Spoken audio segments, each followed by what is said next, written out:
All right, everyone. So I think we've got the quorum. We've got 13 people signed in right now. So Sean, let me give you a quick intro. Let me give everyone a quick intro for you. And then we'll just pass the mic to you and we'll talk a little bit more about GrowthX and some disciplines there. All right, so that sounds great. Everyone's aware, TJ. So my introduction to Sean was actually through TJ, one of the finalists. And this is one of the really fun serendipitous conversations where I got to know Sean a little bit more, and it was one of those conversations that went 15 minutes over and you wish it was a few hours over and you had many more. So it was delightful, and it was also really, it felt kindred in mentality because what Sean does in his group, so he's a serial entrepreneur, VC, and co-founder of GrowthX and GrowthX Academy. And that group is just focused on early stage product market fit and growth. And so that's what a lot of the Idea Center is working on. And Small World Connections turned out that Sean also knew our VP, Brian Ritchie, and things like that. So we kind of were similar minded about a lot of things that we're going to hear about today. But one of the other reasons it's great to listen to Sean is he's also had 3 successful exits, and he's successfully grown dozens of early stage companies across a wide variety of product markets in that. So generalist in terms of scope really fits this group because we've got everything. We've got Martin's real estate, we've got a podcast, we've got software, and a lot of different elements. Sean was also recently named #2 online sales influencer and contributor at the Huffington Post. He's now committed to working with countries, companies, entrepreneurs, and those who want to work with them on building startup ecosystems and developing the next generation of leaders in the innovation economy. And so as you guys know, we're trying to build that type of ecosystem for this world. So also his ecosystem building background is of great interest to us. He's a mentor and has guest lectured at Vanderbilt, London Business School, and is a Huffington Post contributor and an author. He's also a coach and fundraiser for Catholic Charities CYO. So Sean, that's the LinkedIn background with a little bit of our personal connections. With that, I'll pass the mic to you. Just for etiquette protocol that we've started doing, I'm happy to monitor the chat window. We have parents with young kids, so a lot of people will be on mute. And so I can always raise questions as they come in on chat, so don't feel like you gotta observe or monitor that. But when people do ask questions, I'll try to redirect them in. If they can't answer it, or if they can't ask it, I'll ask it for them. So with that, Sean, I'll pass it to you. Sounds good, thank you. All right, I'll share my screen. Pleasure to be here, everybody. I enjoy these opportunities to speak with folks like you. Obviously, the Catholic tie makes it even a little bit more special. I assume, John, you can see my screen now? It's coming in. Yep. Good. Sorry, yes? Okay, great. All right, well, no need to introduce myself as any more than what John already did. I'm a serial entrepreneur, VC. I've had my share of wins and losses over the last 30 years doing this work. I particularly enjoy helping people through the similar, through the journey that I've gone through myself. My focus is exclusively on the concept of product market fit. And the reason why is that's where most companies fail. And I'll talk about that in a minute, but just a little bit more background on GrowthX. We have a venture capital fund. We have an accelerator that's focused on developing markets and making money as opposed to developing products and raising money. We have an academy that trains people to work in technology companies in the key market development roles that help find product market fit, such as sales, growth and digital marketing, UX design thinking, data science. We have a corporate innovation group that works with large corporations on helping them apply the same kinds of methodologies and principles to corporate innovation. We also do it with governments, educational institutions like Notre Dame, and accelerators, incubators, and countries who are looking to build their own startup ecosystems.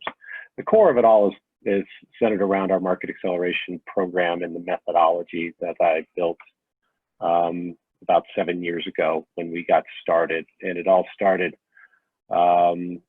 back when we started to invest in companies as individual investors. And we called ourselves serial entrepreneurs turned investors, turned frustrated investors, because our companies were failing. And they weren't failing because they couldn't get products to market. They were failing because they couldn't get traction in the market. Nothing happens until somebody actually sells something. So we found that most of our founders were very, let's say, typically technical in nature or didn't have a sales and marketing background. And as a result, they needed a lot of help in these areas. In fact, CB Insights, who covers the startup community very closely, will tell you that 70% of seed stage funded companies fail. And 80% of the reasons they fail have to do with people and markets, not products and technology. And one of the reasons it's become even more important is there's been a fundamental shift in the last decade or so away from the era of what we would call developed technology, where most people were working on, most of the successes coming out of the Valley were deep science, highly defensible, very difficult to replicate or copy or compete with early on. Well, that's changed. The majority of what gets investment now, and the majority of what most of us are bringing to market are ideas that aren't hard to copy or replicate, and are much less expensive to get to market. The first time I raised money from Guy Kawasaki and Garage Ventures 20 plus years ago, we raised $8.5 million just to build an MVP. We could build that same product today, something very similar to it, for probably $200,000 to $250,000, because all the infrastructure exists. Most of what we're doing is automation, software as a service, workflows, concepts, ideas. So as a result, it's never been more important than now to focus on the idea of getting early traction and demonstrating repeatable, predictable, profitable revenue. And so we call it the age of applied technology, where it's never been easier or cheaper to get products to market. As a result, it's never been more difficult or expensive to get traction for those products in the market. So what we did was we built our own program. And it's funny, TJ Burden, who you said is a finalist here, TJ was one of the very first guinea pigs as a student of mine 7+ years ago, as I started to formulate this methodology and teach TJ and others like TJ, you know, how to essentially do market development as opposed to do product development. So our accelerator is the only one that we're aware of that's focused exclusively on the concept of product market fit.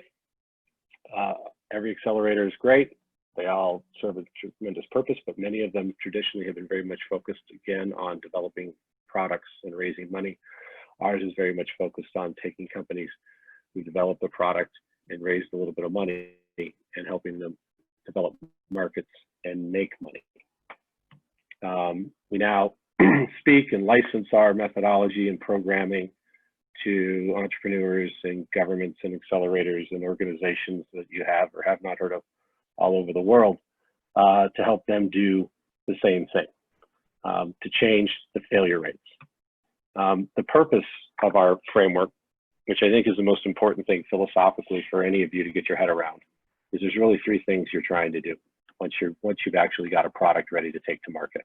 The first is you need to find the truth about where that product fits in the market, if it does at all, and what to do about it, and have the appropriate mindset to be prepared to pivot and or proceed based on what you learn. 90% of what we take to market is wrong. Just be honest with yourself. The goal is to be 89% wrong tomorrow based on what you learned today, and continue down that path. The second is to create a functional learning organization out of the people who are responsible for pursuing that truth, knowing you have limited time, money, and resources to get real traction in the market. Staying on the field long enough is half the battle.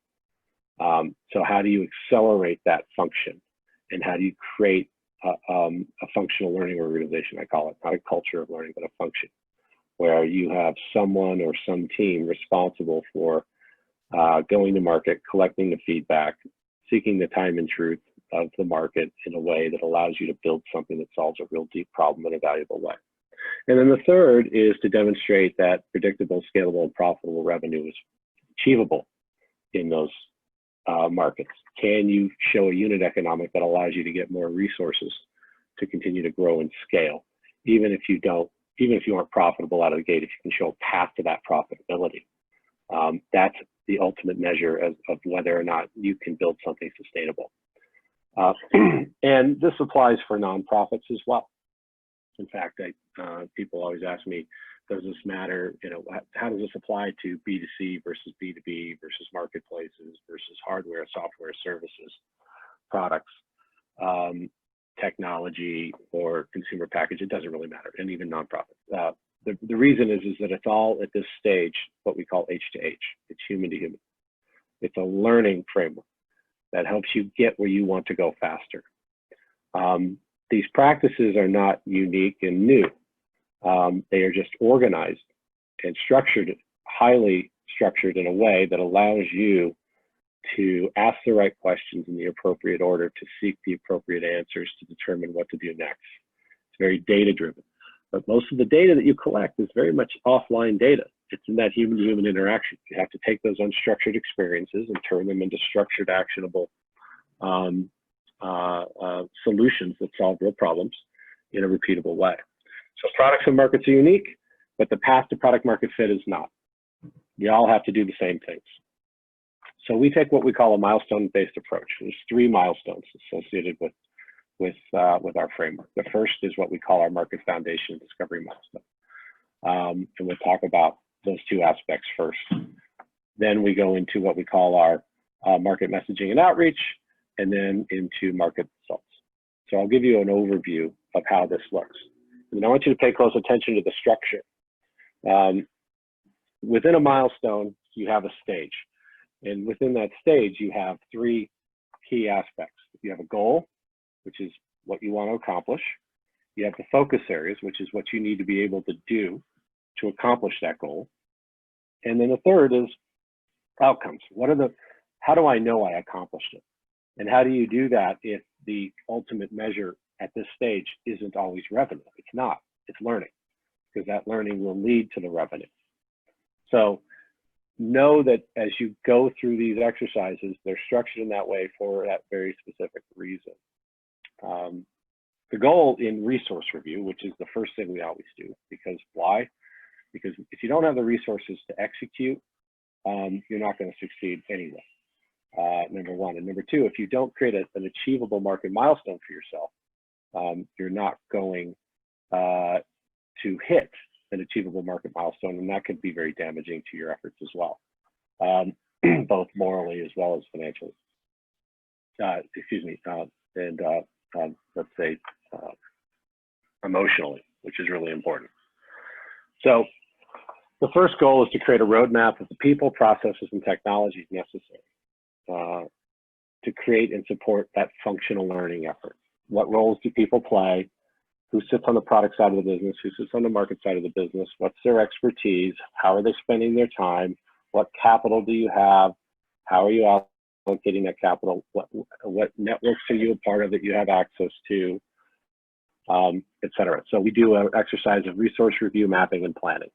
And that way we get clarity on what you have available today to execute, what you need today that you don't have, and then identify anything you might need in the future once certain events occur.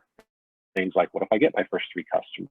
How am I going to resource for that? Do I have what I need? If not, what will I need? What happens the first time a proof of concept requires custom development and I'm not prepared for that because I don't have the resources? How do you manage and handle that? So we lay all of that out because it's going to inform later your first market milestone. The second thing that we do is we want to understand what you've been doing today, if anything, to attract and acquire early customers. It helps to paint a real picture of what works and what doesn't, and then allow us to start the process of thinking about how we're going to track all of these efforts. Then the third thing is we start looking at all of the assets you use to track and or support your customer acquisition effort. What are you using from a tools perspective, assets? How are you tracking it, if at all, at this stage? And what what can we do quickly to tweak and optimize those? So the outcome, once again, is that we have this very specific roadmap. We understand the capital, the talent, the know-how of today, what we'll need tomorrow, and what's going to compel us to get those needs, and make sure that we organize the team in a way that allows us to learn quickly. That's typically fairly fast. That's one or two discussions over a couple of hours to really dig into that. Then really where the heavy lifting begins is in market discovery. When people ask me if there's what's the most important thing of your entire methodology, I would say it's this.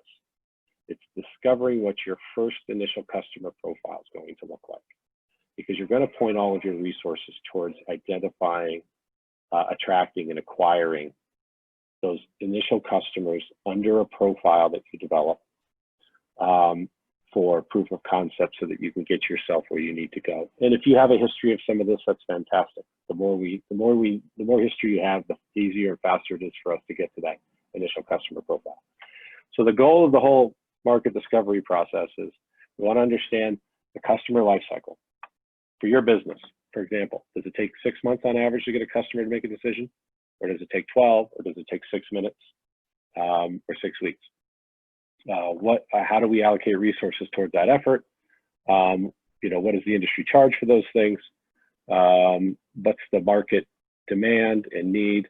And then we want to start to understand how we're going to go out and find these people, what channels we're going to use, what pricing we're going to propose, how we're going to find them from a data acquisition perspective, and prepare ourselves to get out into the market. So we go heavy into a whole bunch of focus areas here.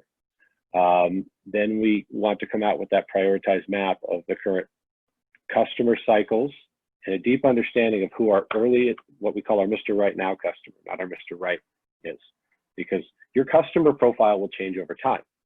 A big part of that customer profile is the mindset of an individual or group that's going to give you the time and truth you need to be successful early and willing to take that risk. I like to say we don't sell to early customers, we recruit them.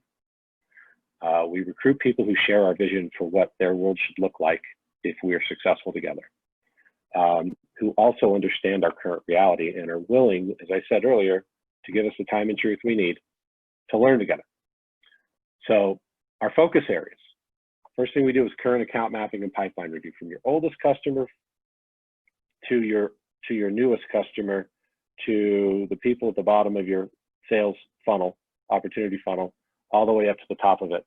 We want to evaluate and look at all the activity and the profiles of everyone that you've worked with so far to help inform who we think we want to go after, so that we can construct an initial customer profile hypothesis or a series of them. Then we want to prioritize all of your existing conversations and relationships and pipeline, so that we're only focused on those that we think are the best to work with today to get us to that first market milestone. Then we want to look at how easy or difficult you make it for people to do business with you. This is often an area where a lot of us overlook it because we're so focused on ourselves and so focused on trying to get customers.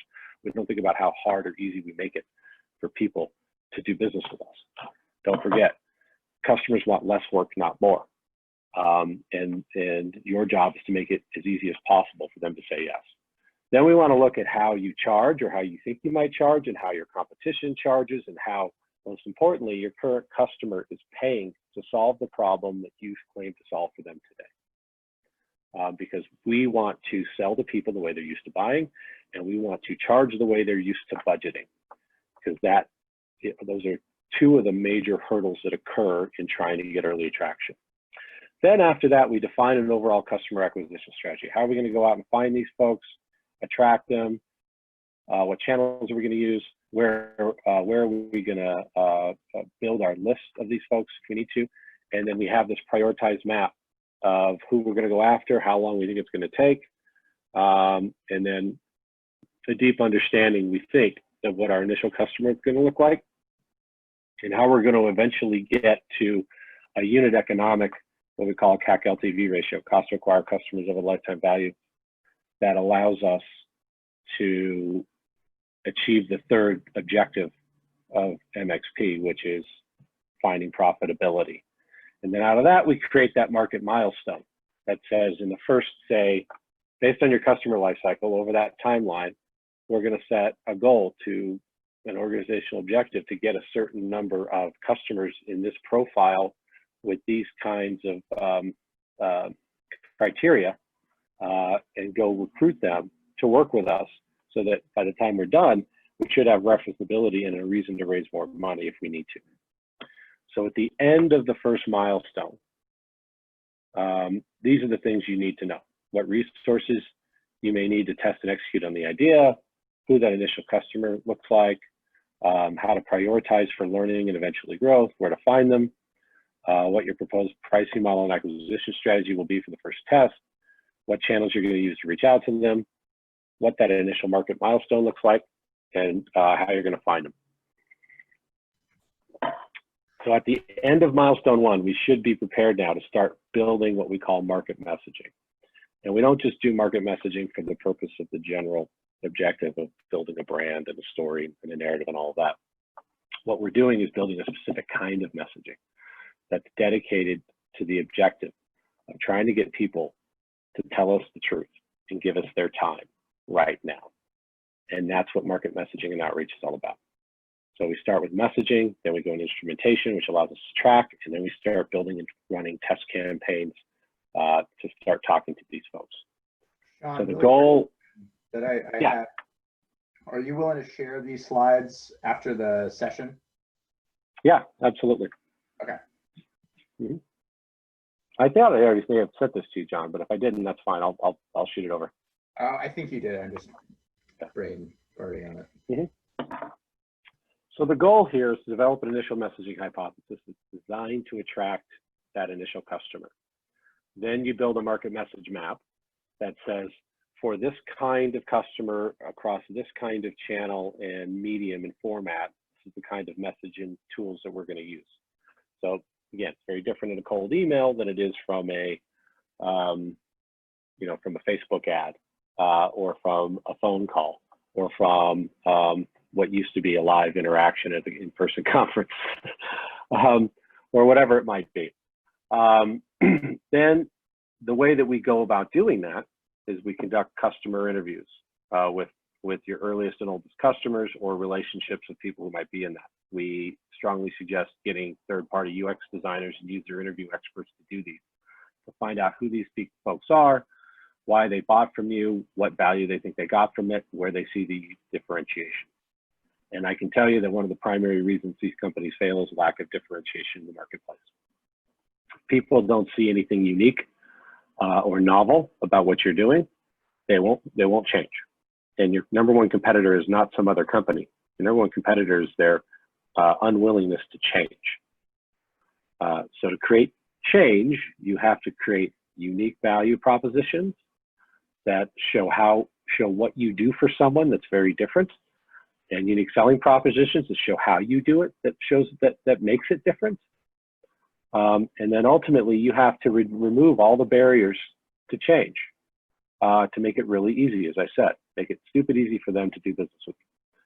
Once we've done those things, then we build a strategy for attracting these folks. And then we go into conversational framework, which is a particular area of interest of mine, because this is where I spend so much time coaching and helping our startups, is how to have a conversation once you get the meeting. Very few of us are ever taught how to run a meeting, and how to pursue the proper fit and be ruthless in your criteria for who's a good fit customer right now. And I don't believe in scripts, but I do believe in a conversation framework that guides you through finding out whether or not someone is a good fit for you to work with right now, and that you can create mutually beneficial outcomes together. So that's the conversational framework. So then the outcomes, again, you end up with an initial messaging hypothesis to track those folks and a message map to go with it. Then we go into what we call instrumentation. So this is where we look at all the things you need necessary to track your activity, both inbound and outbound, as well as all the tools, resources, and assets that your customers are going to be asking for from you. And then we map all those things out and make sure that we've got those in place before we begin initial market outreach. And the goal here is to begin to start stepping out and testing our messaging across the channels we've identified, the customer profiles, and then begin the process of learning. We create campaigns. We create an opportunity framework that allows us to start managing all the steps necessary in the buyer journey for you to move people through and determine whether or not they continue to be a pre-qualified or qualified opportunity. And then we want to make sure that we have all the tools we need to be able to share with them, whether it's PowerPoints or it's videos or it's conversational framework scripts for phone conversations or videos, or it's white papers and case studies and all the collateral necessary. And then we want to create a close feedback loop to test that messaging. So someone owns and is responsible for testing the messaging, learning from it, and continuing to optimize it. So at the end of milestone 2, these are the things that you should be able to know. How to talk to the market in a way that generates the feedback you're looking for, the time and truth, as I mentioned, how to attract and qualify those early folks. You should have a good idea of how to talk about what makes you unique, what you do for people. A unique value proposition is different than a selling proposition in this way. To me, a unique value proposition tells me what you do for me, not what you do. A selling proposition tells me what you do and how you do it. But most of us lead with our selling props. We talk about features and functions and benefits and how the product works. People don't care about our products. They care about their problems and whether or not you can solve them. So you need to hit the problem first. So to deeply understand the problem and speak to how you solve the problem through a unique value proposition will immediately show differentiation, create credibility with your audience, and improve your response rates. So tell me what you do for me. By using your product, how is my life going to be different? Think of it as a before and after story. Then you want to learn from customers so you can continue to develop that. You build the map. You have your assets for supporting your sales and marketing efforts, and you create that loop so that whoever is in charge of market outreach and execution is working very closely with whoever's in charge of the product to make sure that we are iterating on messaging and starting to iterate on the product based on what we learn. Now that we've done this, we now need to start managing our learning, and that's milestone 3. Milestone 3 is all about managing and measuring all of our efforts to now go out and start talking to the market. So the goal here is to measure and track market response to optimize messaging, outreach, and conversion. You want to validate and document everything that works and keep iterating on everything that doesn't. You want to think about milestone 3 like this. Milestone 3 is all about going back to every step and stage and activity in milestones 1 and 2 and continuing to ask yourself if those things are still true until you find patterns. Patterns that fit each relevant initial customer profile so that you can say with confidence, look, with this kind of customer under these kind of conditions in this kind of market with this kind of message, we're getting this kind of response rate consistently, and it's costing us this much to do it. And they're converting at this rate, and we know we can earn this much money over time from them. That, in essence, is the goal. When you do that, then you can get the attention of someone like me for capital and additional resources. So the first focus area is to build a strategic opportunity and pipeline, which is now we have a way of reviewing and managing and monitoring the pipeline on a daily basis in real time. We want to develop an onboarding and implementation framework that says this is how we onboard customers and make sure that we're successful in this proof of concept. Then we want to build what we call a nurture and opportunity framework. What do we do with everybody who either isn't responding or isn't a good fit right now, but maybe later down the road? We create marketing automation and dump them into a separate bucket we call our nurture bucket, and we keep them apprised of our progress and our wins as we go along, so that if and when the time is right, they can and will know who we are, and we can reach out to them later. Then we implement the product market feedback loop, which is when you now have to define what I want to see is I want to see somebody who owns market, somebody who owns product. And I want to see how the two of them interact together. And I want to make sure that functionally, at minimum, on a weekly basis, they're getting together. And they're comparing the market development roadmap that the market developer owns with the product developer roadmap. And that market developer should have 3 things every week that they're advocating get prioritized in that product roadmap. And those 3 things need to be justified by all of their interactions with their early customers. And the product team needs to be respectful of that and understand that while you have a vision, it's really about solving someone's problem. And what you're going to find is that if you have a good market developer and you have honest feedback from the customers, the things you're going to be focused on are the things that create less work now and more immediate results for your customers, while you're building all the other things that you want to build. And that's how you stay on the field. And that's how you build momentum, create trust and credibility with those early customers, so that you have an opportunity to spend more time with them. Like, the more I do this, the more I encourage companies to spend more time with fewer early customers, getting deeper into trying to solve more valuable problems over time. Because if you do, you de-risk the market side of your business to the point to where now you can focus on building referenceable stories about how you solve problems for these people, and you can solve them for others who have similar. Then we think about the talent acquisition framework and roadmap. So this is where we start talking about what kind of company do we want to build? What kind of people do we want to attract as we continue to grow? It's really important that we understand that we need to, that in today's market, your employment brand isn't any different than your corporate or product brand. We live in a very public and transparent, social media world. If you treat your people well, your customers are going to know it. If you don't, your customers are going to know it. That's going to impact you. So really important to start building out the idea of, as we get closer to scale, what's our company going to look like? What kind of people do we want? What kind of culture and brand do we want to build? So the outcomes here is you should optimize all the activities from milestones 1 and 2, validated and documented the hypothesis across all of these areas. You should have a good recruitment, marketing, employment brand strategy prepared, and then you should have essentially a playbook for growing the business. And then you can repeat this every time you go to a new initial customer profile, because the dynamic here, everyone, is this is designed for people who are trying to learn when they take something someplace new. Whether it's an existing product to a new market, a new product to an existing market, or a new product to a new market. In all of those instances, it still requires this level of learning. And you can apply this framework each and every time. I like to say that as a startup founder or market developer in a startup, or when you're taking something someplace new, whether it's a corporation or a university or anyone for that matter, you're a stranger in a strange place.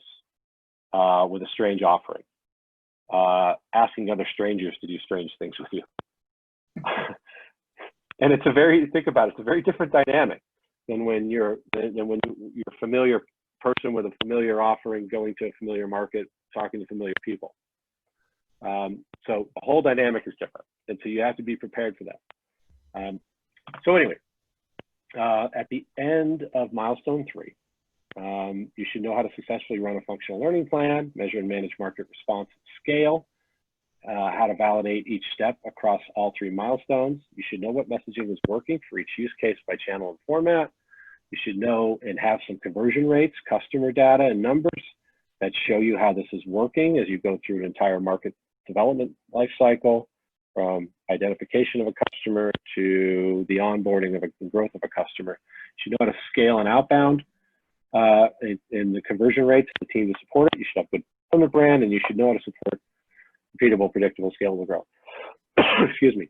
And so ultimately, this is where you should have enough traction and the data to support growth and any growth efforts that you want to take on, whether that's capital or additional people.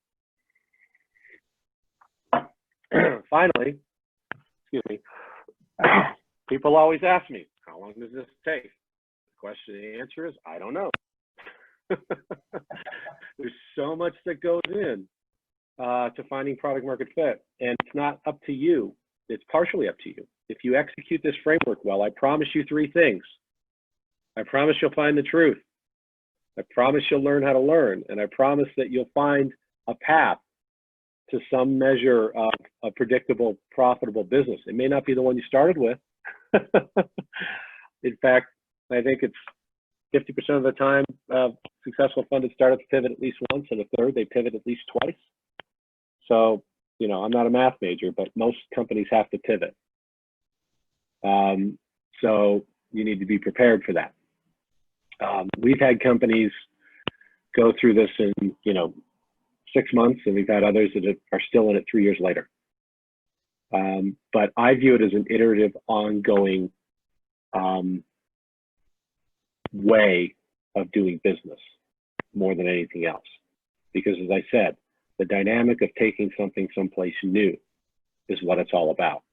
So even once you get traction with a specific use case and a specific ICP, to grow, eventually you're going to have to leave that ICP and go to another one.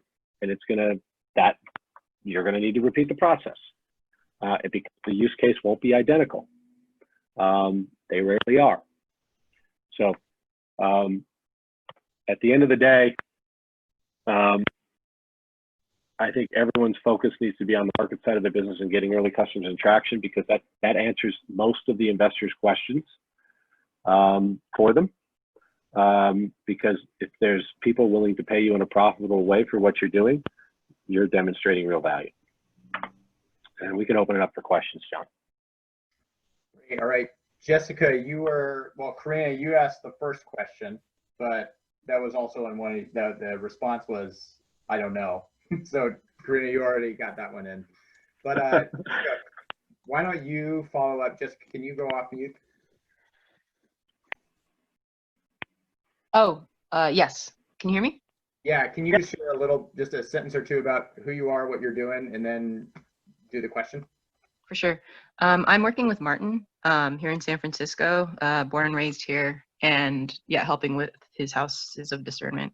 My question, let me pull up what I typed. It just really stood out to me. This framework seems very much informed by service design principles. So just out of curiosity, I was wondering if you had a background in design, and then the second question after that, but that's my first. Yeah, well, personally, I do not, but GrowthX Academy, one of our core programs is UX design. So we're very much design centered in our thinking and approach. I've been influenced a lot by it. Laura Klein is a dear friend and helped develop the curriculum at GrowthX Academy as a mentor. And Steve Blank is a mentor of mine. We're very much into design centered approach and thinking. Dr. Wayne Neal, who ran the Academy, is a UX design, one of the world's. He was one of the Nantucket 20 that was on Nantucket Island that came up with the term UX. Wow. So it's very much influenced how we do these things. And I'm glad you say service design, because in fact, I wrote an article. I encourage anybody who's building a SaaS product to read, and really anybody who's trying to build a self-service technology. It's called Why SaaS Should Be Called Service as a Software, not Software as a Service. Because our most successful companies have been people who are very much service oriented in their approach and are willing to do the service level things necessary until they don't have to anymore to win. Where many of us are going to try and build something that's a set it and forget it, and then just very much be focused on what life looks like 10 years from now when people are actually using it in a self-service way, as opposed to the journey that it takes to get there. Right. No, thank you for that. I'll definitely look into the people you mentioned. I guess my second question then, like from that design framework, what are, not everybody operates from that framework, and because of that, right. what are goals that typically that you observe participants tend to find difficult or rush through? So just like a question on blind spots, I guess. Well, I think, as I said before, I think the biggest, so number one is resources. If you really look at, you can kind of go through the milestones, and I could flippantly say that every blind spot is listed in the MXP program intentionally for that reason. But the big ones are knowing what resources you have to execute and setting the proper expectations around what your first market milestone should be. In other words, do I have the resources necessary to go, get those first 6 customers over the first 6 months? And if I don't, I need to realign my milestone based on my resources. The second is picking that first early customer, that initial customer profile. What I call finding Mr. Right now, not Mr. Right. And there's a reason, because it's not just the conditions of their general geography, demography, psychography, blah, blah, blah, and buyer personas. Those aren't difficult to map and put together. They're fairly academic. But what's their mindset right now? Are they willing to give you that, what I call, or what Jeffrey Moore would call in Crossing the Chasm, the innovator and the early adopter mindset? The innovators are going to give you product feedback. The early adopters are going to help you build a business. And those are the only 2 that you should be focused on. So within that customer profile, you need to be looking for people who are willing to take the risks to give you that time and truth that we talked about. They understand your vision. They see a strategic reason. The innovators will see a strategic reason for doing business with you. And they have budget, and they have enough authority to do it. Then the next big thing is, once you actually get people to start talking to you, are you being diligent and disciplined in seeking fit and not trying to sell? Founder bias and desire to be wanted and liked gets in the way for all of us on the daily. So you need to be really structured in your criteria for what is going to make sure that we're successful. Because you do not want to spend 6 months or 12 months or 2 years with an early customer validating and building your business for referenceability, only for it to be unsuccessful because you had misaligned expectations or because they didn't have the right mindset. And so you have to listen for that right mindset. People who are constantly asking you for things that you can't do reasonably within a period of time are not the right mindset. People who aren't willing to invest in helping you do this are not the right mindset. People who don't have clarity about what their outcomes are, what they're really looking for from working with you, what they're going to get out of it, are not the right mindset. So that initial customer profile is everything, because that's where you're going to allocate all your resources, and you don't have many, right? You're a fly going to, with a 3-day half-life, going to try and sell the elephants that live for 80 years. You have to pick the right elephant. And you don't need many of them, right? And if you're intelligent about it, what gets me to my next milestone? I'm not, again, it depends on the kind of product, but if you're B2B, you're looking at, a handful, 3, 4, 5, 10 customers. If you're B2C, maybe it's a few hundred, but it's not a lot. It's a cohort that's statistically significant enough to validate these 3 milestones. And then the last thing is, you need to have a product team that respects the customer and the customer's request. I try to avoid product jerks, and I strongly encourage market developers to avoid them as well. People who just are very much stubborn about their vision and not willing to listen to the customer, because it doesn't, again, people don't care about our products, they care about their problems. Once you get the opportunity to actually start having a deep conversation with these folks, that's the first time you actually get to learn what you're really dealing with. And that's your opportunity to decide whether or not you want to go down that path and help them solve that problem or not. The best PIRs in the Valley, that's all they do. They sell a company, they go to work on a stipend inside of a fund, and then they do research talking to really important people with a lot of power about the biggest problems they're going to have over the next 5 to 10 years. And they try and build a company around something that they think they can solve really well in a market that's big enough to build a sustainable company. They're not wedded to any particular ethos. So creating functional learning is critical. I see so many companies where people who are responsible for talking to the customer aren't getting the help they need from the product team to build things that respond well to the customer, and therefore they end up losing them. And it also makes for a very difficult internal dynamic and relationship. Those are the big blind spots for me. Thank you. Thank you very much. All right. JM, got you next. Thanks. I've got a hard stop. So question is, it feels like right now our product is adjusting all the time as we learn more. And my first instinct is like, hold on, we need to slow down. But the reality is, if we're just following what the data is, what's coming in, what the responses are from the clients that are coming in, I mean, we've shifted from, we started this thing out as an agency serving sort of a lower level product, and now we're shifted our whole team to product only. And now we're doing sort of more an enterprise level as our startup, because that's where we're seeing more success and seeing proofs of, show success instead of the lower. We're a product that serves dioceses and parishes. So instead of going after the parish, we're now focusing on the diocese, which is actually proving to be better. But it feels like we're moving so quickly. I'm wondering if there's sort of like an equation of like how long should you take before making a decision to sort of adjust your whole product market or your whole product? And they're not major adjustments. No, it doesn't sound like it, and it sounds like a very natural and good, a good thing what you're going through right now. Once again, I don't think you need to be wedded to what your initial vision was. If the problem that you're solving exists at the diocesan level, then great, right? That means you're still alive and you're still on the field and you're still doing this. And then you will always have opportunities to go back into those things later if you're still alive. If you're not alive, well, what are you? You're dead. So it doesn't matter, right? Yeah.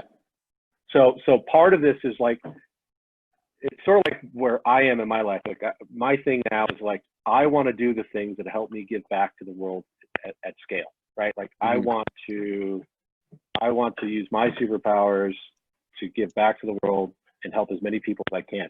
But I can't help other people until I've helped myself, right? So Jordan Peterson thing, clean your room. Exactly. So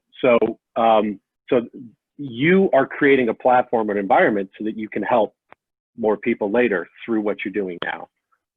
If that's really kind of part of what your original mission was. But look, the deal is that somebody's giving you an opportunity to help them solve a problem, and they're willing to support you for it. You're blessed. I don't know what else to say. Yeah. I've got a client meeting, and so I've got to run, but I'd love to follow up with you. I'll connect with you on LinkedIn if that's okay. Yeah, sure thing. Great. All y'all are welcome to connect with me there, or just email me as well. Great. Thank you so much for your time. Sorry, guys, for jumping early. All right, no problem. Any other questions, John? I don't see any on the chat. Does anybody have any? You just jump in if you do.